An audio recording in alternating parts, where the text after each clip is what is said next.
కాశ్యపాన్వయ సంజాతం శరణ్యార్యపదాశ్రితం తురీయాశ్రమిణం వందే రంగరామానుజం యతిం. అందరికీ దాసోహం. మన ఆచార్యులు శ్రీ శ్రీ శ్రీ త్రిదండి శ్రీ రంగరామానుజీ స్వామి వారు రచించిన గ్రంథాలని మనం చదువుకుంటున్నాం. ఆచార్య కైంకర్యంగా కొనసాగుతున్న ఈ అధ్యయనంలో భగవద్గీతని శ్రీకృష్ణార్జున సంవాదంగా అందించిన కోశాన్ని మనం చదువుకుంటున్నాం. శ్రీకృష్ణార్జున సంవాదంలో 17 అధ్యాయాల సారాన్ని మనం 16 అధ్యాయాల సారాన్ని పూర్తి చేసుకుని 17వ అధ్యాయంలో 4 శ్లోకాలు తెలుసుకున్నాం. 5963వ ప్రశ్నలో భగవదాజ్ఞని ఉల్లంఘించిన వారిని చూసి పరమాత్మ నొచ్చుకుంటాడు అని చెప్పారు గురువుగారు. తర్వాత శిష్యుడు అడుగుతున్నాడు, ఇప్పుడు ఇంతవరకు మీరు చెప్పిన ఈ విషయాలన్నీ ఈ 17వ అధ్యాయంలోనే వస్తాయా అండి? వచ్చేసాయి. 5-6 శ్లోకాలు చూడు, ఆ రెండింటినీ కలిపే చదువు. 965వ ప్రశ్నగా శిష్యుడు చదువుతున్నాడు.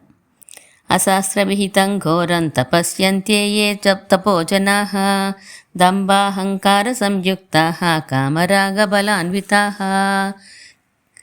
కర్షయంతః శరీరస్థం భూతగ్రామమచేతసః మాంచైవాంతః శరీరస్థం తాన్ విద్యాసుర వినిశ్చయాన్. అన్వయం చూడు. ఏ జనాః దంభ అహంకార సంయుక్తాః కామరాగ బలాన్వితాః అచేతసః శరీరస్థం భూతగ్రామం అంతఃశరీరస్థం మాంచైవ కర్షయంతః అశాస్త్రవిహితం ఘోరం తపః తప్యంతే తాన్ ఆసుర నిశ్చయాన్ విద్ధి. తాత్పర్యం చెప్పండి. ఎవరైతే దంభ అహంకారములతో కూడినవారును కామరాగ బలములతోనూ కూడినవారును అయ్యి వివేకము లేనివారై శరీర ద్రవ్యములైన పంచభూతములను నన్ను కూడా క్లేశపెడుతున్న వారై శాస్త్రములందు చెప్పబడిని దారుణమైన తపస్సులను కర్మలను ఆచరిస్తున్నారో వారిని ఆసుర భావములు కలవారుగా తెలుసుకోము. మాంచైవ అని శ్లోకంలో ఉన్నది నన్ను కూడా బాధిస్తున్న వారే అని అర్థం వస్తోంది కదా. ఉపవాసాలు చేస్తే నిజంగా కృష్ణ పరమాత్మ బాధపడతాడా అండి? ఇలాంటి ఒక తప్పుడు అర్థం తీసుకుని శరీరాన్ని సుఖభోగాలకి అంకితం చేయడానికి ఈ శ్లోకాన్ని వాడేసుకుంటున్నారు కొంతమంది. ఇదే రజోగుణ తమోగుణ ప్రభావం. మరి ఎందుకలా ఉన్నదా శ్లోకంలో? సరే, నువ్వు చెప్పినట్లే ఉపవాసం చేస్తే భగవంతుడు బాధపడతాడు అని అర్థం అనుకో. ఏకాదశి నాడు ఉపవసించాలని శాస్త్రం చెప్పిందా లేదా? నరసింహ జయంతి నాడు సాయంకాలం వరకు ఉపవసించాలని చెప్పిందా లేదా? కృష్ణాష్టమి నాడు రాత్రి వరకు ఉపవసించాలని చెప్పిందా లేదా? ఇలాంటి శరీర కర్షణ కర్మలని చాలా వాటిని చెప్పింది శాస్త్రం. ఇప్పుడు ఈ శ్లోకాన్ని పట్టుకొని ఆ శాస్త్రవేత్త కర్మలన్నింటినీ మానేస్తామా? కూడదనుకోండి. అయినా ఏమిటోయ్, మనం ఉపవాసం చేస్తే భగవంతుడు చిక్కిపోతాడని కాదు దీని అర్థం. అశాస్త్రంగా చేస్తే నొచ్చుకుంటాడని అర్థం. శాస్త్రీయంగా చేస్తే సంతోషిస్తాడు అని భావార్థం. అంతే అంటారా? అంతేకాకపోతే ఇంకో అర్థం కూడా చెప్పుకోవచ్చు. మాం అంటే నన్ను అని కాకుండా నా అంశయైన జీవుడిని బాధిస్తూ అని చెప్పుకోవచ్చు. ఆ అర్థం ఎలా కుదురుతుంది? సూర్యకిరణాలకి పూలు వాడిపోయినాయనుకో, ఏమంటాం? సూర్యుని వలన పూలు వాడిపోయినాయి అంటాం. కిరణాలు సూర్యుడి అంశే కనుక. పుష్ప పరిమళం చాలా బాగుందనుకో, పుష్పం చాలా బాగుందంటాం. పరిమళం పుష్పం యొక్క అంశే కనుక. కెరటాలు ఎక్కువగా ఎత్తుగా లేస్తున్నాయనుకో, సముద్రం అల్లకల్లోలంగా ఉంది అంటాం. కెరటాలు సముద్రానికి అంశే కనుక. నిప్పులోంచి ఎగిసిన నిప్పు రవ్వను కూడా నిప్పే అంటాం, అంశ కనుక. అవును, నిజమే. అలాగే జీవుడు కూడా పరమాత్మ అంశే కనుక మాం అని శ్లోకంలో ఉన్న పదానికి జీవుడు అని అర్థం చెప్పుకోవచ్చు. అప్పుడు జీవుడిని బాధించి అని అర్థం వస్తుంది. అలా కుదురుతుందా అండి? కుదురుతుంది. జీవుడిగా తాను అనుభవించవలసిన ప్రారబ్ధ కర్మ సంబంధమైన దుఃఖాల కన్నా అధికమైన దుఃఖాలు అశాస్త్రీయ తపస్సుల వలన సంప్రాప్తిస్తాయి కనుక అది అభిలషణీయం కాదు కనుక జీవుణ్ణి బాధ పెట్టకోయ్ అని అనవచ్చు. అవును, బాగుంది. కానీ ఈ బాధ పెట్టేది ఎవరు? మనస్సా? అది అచేతనం కదా. చాకుతో చేతిని పరపరా కోసేసుకున్నావనుకో, బాధపడేదెవరు, బాధించేదెవరు? రెండూ నేనే. అలాగే ఇక్కడ కూడాను అశాస్త్రీయమైన నియమాలని పాటిస్తూ దారుణంగా హింసించుకోవాలని చూసేది మనస్సు. అదే చాకు లాంటిది. ఆ మనస్సు అచేతనం, చాకులాగే. జీవుడే మనస్సుని ఉపయోగిస్తున్నాడు. ఆ మనస్సుకుండే రజోగుణ తమో గుణాల వలన తప్పుడు నిర్ణయాలు తీసుకుంటున్నాడు కనుక తానే హింసించబడుతున్నాడు. అలా హింసించుకోకూడదు సుమా అని ఈ 5, 6 శ్లోకాల్లో వివరించాడన్నమాట. మనకుండే రజోగుణ తమో గుణాల వల్లనే తప్పుడు నిర్ణయాలు తీసుకుంటున్నామని, అశాస్త్రీయమైన కర్మలు చేయడం కూడా దాని వలననే అని, చేసే కర్మ శాస్త్రీయమే అయినా శ్రద్ధ తీరు వలన నష్టం కలుగుతోందని కదూ మీ అభిప్రాయం? అవును, అదే కృష్ణ పరమాత్మ చెప్పిన విషయం. అయితే ఈ సత్వగుణమో రజోగుణమో తమో గుణమో మనం పుట్టిన తర్వాత ఏ వయసులో మనకు అంటుకుంటాయండి? ఏ వయసు వరకు ఉంటాయి? ఓ అదా నీ ప్రశ్న. అయితే నీకు ఇంకా పూర్తిగా విషయం అర్థం కాలేదన్నమాట. ఏమిటి అర్థం అవ్వాలి? సత్వరజస్తమో గుణములు మనకు అంటుకునే విధానము చెప్పండి. అయితే మనం గత ఎన్నో జన్మల నుండి ఎన్నో కర్మలు చేస్తూ వస్తున్నాం. ప్రతి కర్మని మనం అనుభవించి తీరవలసిందే కదా. అలాంటి ఒకానొక కర్మని అనుభవించడానికే ప్రస్తుతమున్న ఈ శరీరం వచ్చింది. అవును, ఇంతవరకు ఇది నాకు తెలిసిన విషయమే. ఈ శరీరం రావడానికి కారణమైన కర్మతో పాటుగా దానికి విరుద్ధంగా ఉండని ఇంకొన్ని కర్మలను కూడా అనుభవించేస్తూ ఉంటాం ఈ జన్మలోనే. Very good. ప్రతి కర్మకి ఓ వాసన ఉంటుంది. అది సాత్వికమవ్వచ్చు, రాజసమవ్వచ్చు, తామసమవ్వచ్చు. ఏ కర్మని అనుభవించడానికి ఈ జన్మ వచ్చిందో ఆ కర్మకి సంబంధించిన సాత్విక, రాజస, తామస వాసనలు కూడా మనకి పుట్టుకతోటే వస్తాయి.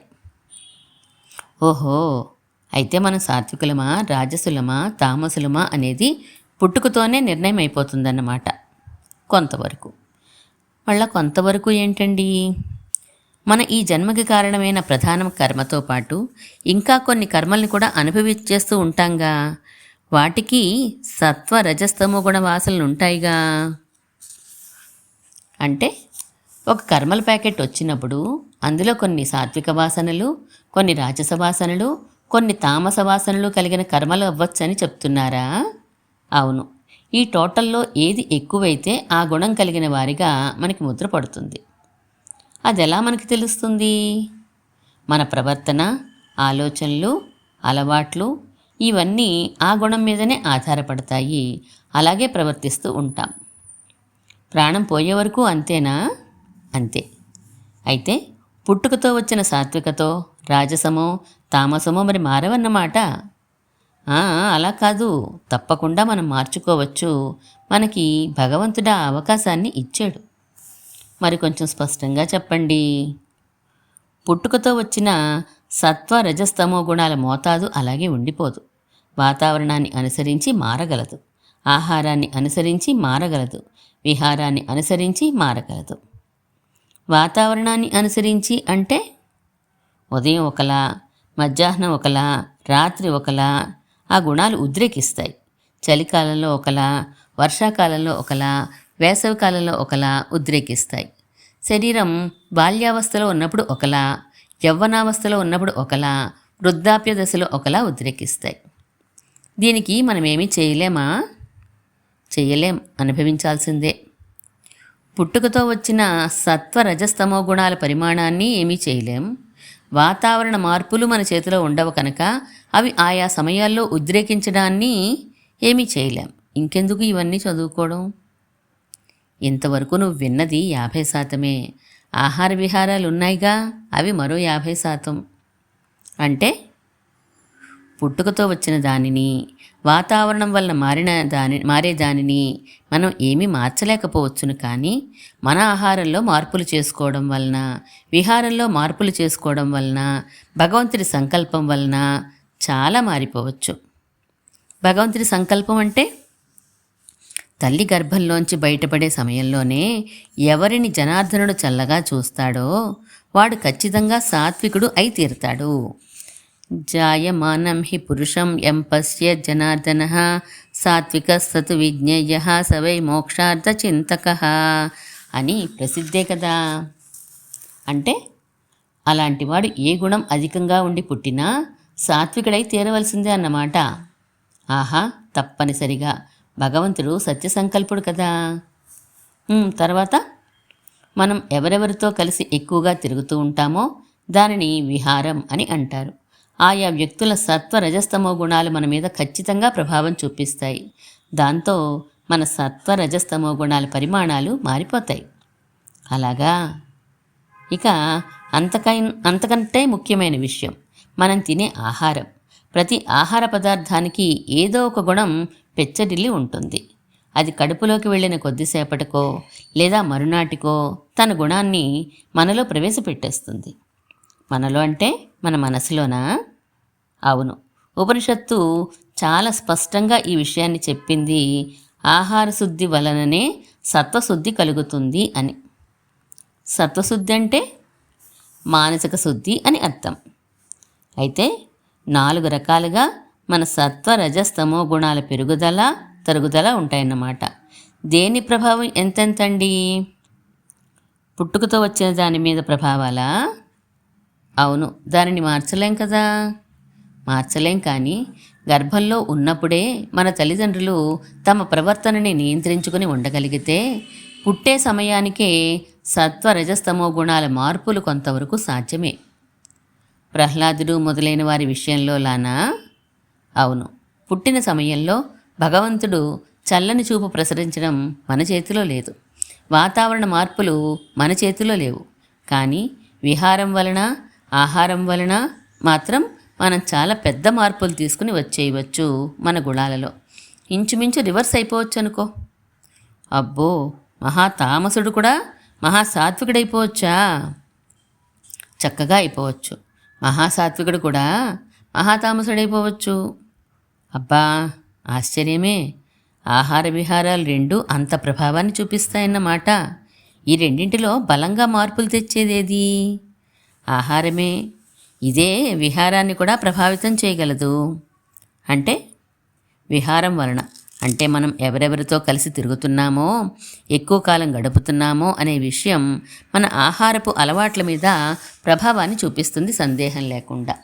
కానీ అంతకన్నా ఎక్కువ ప్రభావాన్ని మనం తీసుకునే ఆహారం మన విహారపు అలవాట్ల మీద చూపించి వాటిని మారుస్తుంది. ఫలాని వారితో కలిసి తిరగవద్దనో తిరగాలనో అభిప్రాయాన్ని కలిగించే శక్తి ఆహారానికి ఉన్నదన్నమాట. విశేషమే సుమా. అవును మరి. దానివలననే మనం చేసే యజ్ఞాలు, దానాలు, తపాలు కూడా సాత్విక, రాజస, తామస శ్రద్ధలతో కూడినవిగా అయిపోవచ్చు. ఇదంతా కృష్ణుడు చెప్పిందేనా అండి? 17వ అధ్యాయపు 7వ శ్లోకం చూడు, మరి చాలా విషయాలు తెలుస్తాయి. చదవన ఆ శ్లోకాన్ని. ఆహారస్త్వపి సర్వస్య త్రివిధో భవతి ప్రియః యజ్ఞస్తపస్తదా దానం తేషాం భేదమిమం శృణు.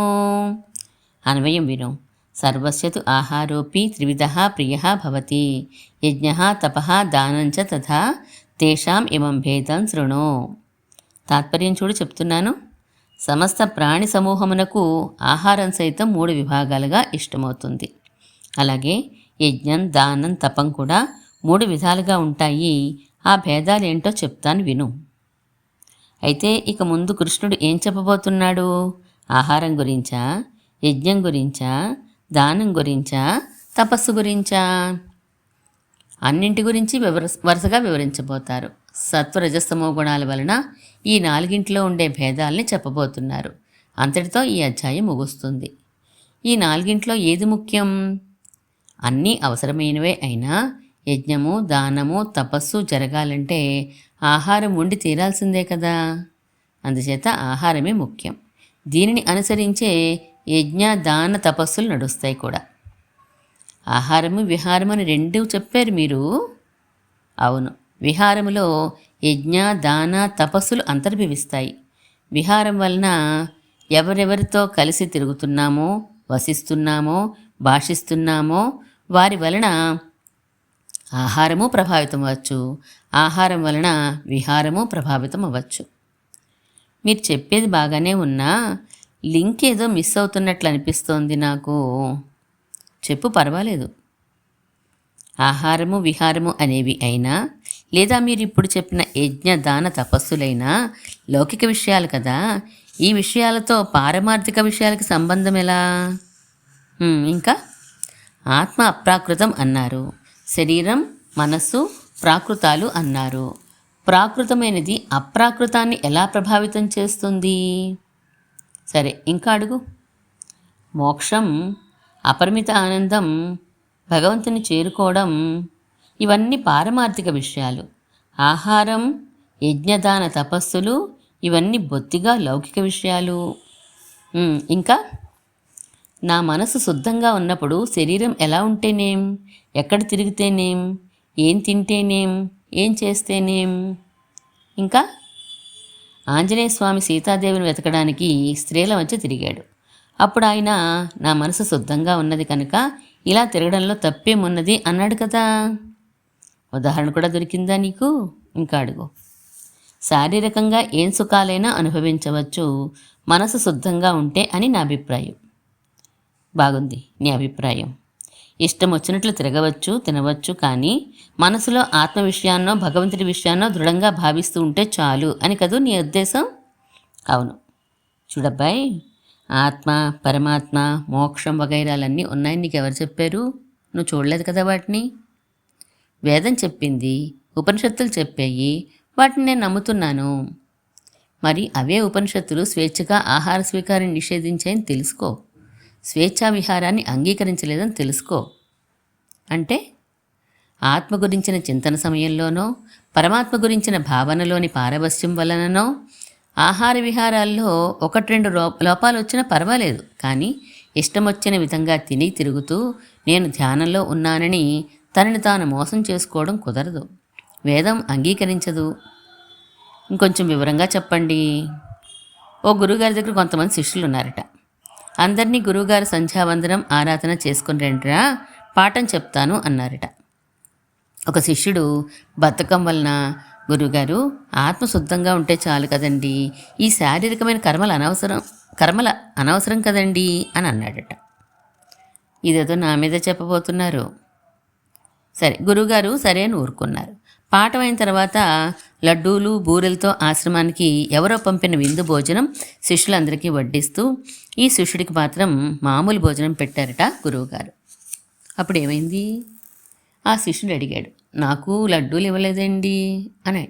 అప్పుడు గురువుగారు, నీకు ఆత్మయందే కదా మనసు లగ్నమైపోయింది, సంధ్యావందనాదులే తృణప్రాయంగా విడిచిన నీకు బూరెలు లడ్డూల మీద మనస్సు ఎలా పోతుందిరా అని అడిగారు. చెక్క కుదురు ఉంటుంది. నీకు ఇంకా అర్థమవ్వలేదా? లౌకిక విషయాల మీద ఉన్న ఆశ చావక వాటిని అనుభవిస్తూ నేను ఆధ్యాత్మిక చింతనాపరుణ్ణి అని డాంబికాలు పోవడానికి పనికి వస్తుంది నువ్వు చెప్పిన మనసు శుద్ధంగా ఉంటే చాలు కదండి అన్నమాట. మీ ఎత్తిపొడుపు అర్థమవుతోంది కానండి, ఆహారానికి మనసుకి సంబంధం ఏమిటి అసలు? చాందోగ్య ఉపనిషత్తులో ఈ ప్రస్తావన వస్తుంది. 6వ ప్రపాఠకం 7వ ఖండంలోని మంత్రాలివి. షోడశకలహ సౌమ్య పురుష పంచదశ అని మాసీహి అంటారు గురువుగారు. నాయనా, ఆత్మ 16 కళలతో ఉంటుంది. 15 రోజుల పాటు భోజనం మానేసి ఉపవాసముండు అని అర్థం. చచ్చిపోడు, చావడు, అది కూడా చెప్తారు గురువుగారు. కామమపహ పిబ అపోమయ ప్రాణో నా పిబతో విచ్చేత్స్యత ఇది. నీళ్లు మాత్రం తాగుతూ ఉండు, ప్రాణము జలమయము, నీరు తాగకపోతే చనిపోతావు. అప్పుడేమైంది? అప్పుడు అలాగే ఆ శిష్యుడు 15 రోజులు ఉపవాసం ఉండి తిరిగి గురువుగారి దగ్గరికి వచ్చాడు. ఆ శిష్యుడి పేరు శ్వేతకేతువు. తండ్రే ఆయనకి గురువు. కిం బ్రవీమి భో అని అడిగాడు. ఏం చెప్పమన్నారండి అని. అది వరకు పిల్లవాడు చదువుకున్న రుక్ యజు సామ వేదాల్లోని కొన్ని భాగాల్ని అడిగాడు తండ్రి. పిల్లవాడు కాసేపు ప్రయత్నించి నవైమా ప్రతిభాంతి భో అంటాడు. నాకేమీ గుర్తులు రావడం లేదండి అని అర్థం. ఆ తర్వాత, నాయనా, అగ్ని బాగా చల్లారిన తర్వాత మిగిలిపోయిన నిప్పు రవ్వలు ఏ విధంగా అయితే కాల్చలేవో అదేవిధంగా 16 కళల్లో ఒక జీవకళ మాత్రమే మిగిలి ఉన్నందున నీకేమీ గుర్తు రాలే సుమా, ఇప్పుడు క్రమంగా భోజనం చేసిరా అన్నాడు. ఆ 16 కళలు ఏంటండి? ఆ వివరాలు ప్రశ్నోపనిషత్తులో ఉంటాయి. ప్రస్తుతానికి అవి అవసరం లేదు. మళ్ళా 15 రోజులు భోజనం చేసి వచ్చిన తర్వాత అడిగినవన్నీ గుర్తుకొచ్చి చెప్పేశాడు శిష్యుడు. అప్పుడు తండ్రి అంటాడు, మిగిలిపోయిన చిన్న నిప్పు రవ్వకి కొద్ది కొద్దిగా గడ్డి వేసి మళ్ళా మంటలుగా మార్చినట్లు నాయనా, నీ జ్ఞాపక శక్తి పెరిగింది చూసావా ఆహార స్వీకారం వలన అని. మనసుకి జ్ఞాపక శక్తికి సంబంధం ఏమిటండి? జ్ఞాపక శక్తి ఉంటేనే ఆలోచనలు కదలాడతాయి. ఆలోచనల సంఘాతమే మనస్సు. ఆత్మ విషయక చింతన చేయాలన్నా, పరమాత్మ యందు భక్తి పారవస్యం కలగాలన్నా మనసు చురుకుగా ఉండాల్సిందే. లౌకిక విషయాల్ని స్మరించాలన్నా మనసు స్తబ్దంగా ఉంటే స్మృతి ఉండదు. అలాంటి మనసుకి ఆహారమే ఇంధనం. దీనినే శ్వేతకేతువుకి అన్నమయం హి సౌమ్య మనః అని ఉపదేశిస్తాడు తండ్రి. ఏ ఆలోచనకైనా మనసు చురుగ్గా ఉండాలంటున్నారు కదా. మీరు భగవంతుని యందు మాత్రమే అవి లగ్నం అవ్వాలంటే ఎలాగా? ఏ ఆలోచనకైనా మనసు చురుగ్గా ఉండాలంటున్నారు కదా మీరు. భగవంతుని యందు మాత్రమే అవి లగ్నం అవ్వాలంటే ఎలా? ఛాందోగ్యోపనిషత్తులోని 7వ ప్రపాఠకం 26వ ఖండం 2వ మంత్రంలో ఈ వివరాలున్నాయి. నారదుడికి సనత్కుమారుడు చేసిన భూమ విద్య ఉపదేశంలో భాగమిది. ఆహార శుద్ధో సత్వశుద్ధి, సత్వశుద్ధో ధ్రువాస్మృతి, స్మృతిలాభే సర్వగ్రంథీనాం విప్రమోక్ష, తస్మై మృదిత కషాయాయ తమసః పారం దర్శయతి అని. అంటే ఆహార శుద్ధి వలన అంతఃకరణ శుద్ధి అవుతుంది. అంతఃకరణ శుద్ధి వలన దృఢమైన ధ్యానం కలుగుతుంది.